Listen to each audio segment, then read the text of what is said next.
Okay, solving equations. Fun stuff. Here we go. 4x minus 6y equals 20, and we want to solve it for x. Get x all alone. So I'll add 6y. 4x equals 6y plus 20. And I'll divide by 4. X equals 6/4 y plus 5.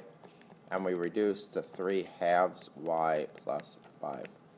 So there's x. For b, right? We have 1/2 times x minus 6 equals 9. Okay, again, I'm looking to get x all alone. So I'm going to multiply both sides by 2. So I get x minus 6 equals 18.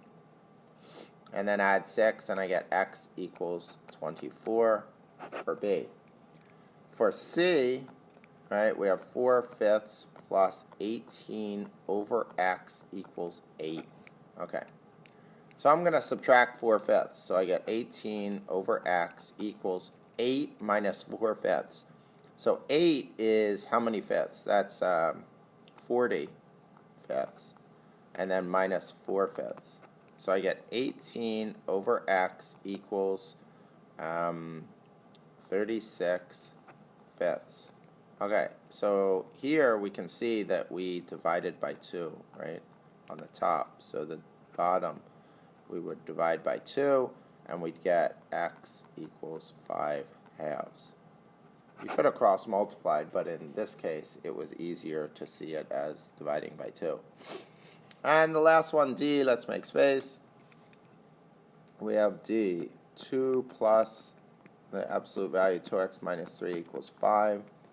So we subtract 2 from both sides, and we get 2x minus 3 equals 3.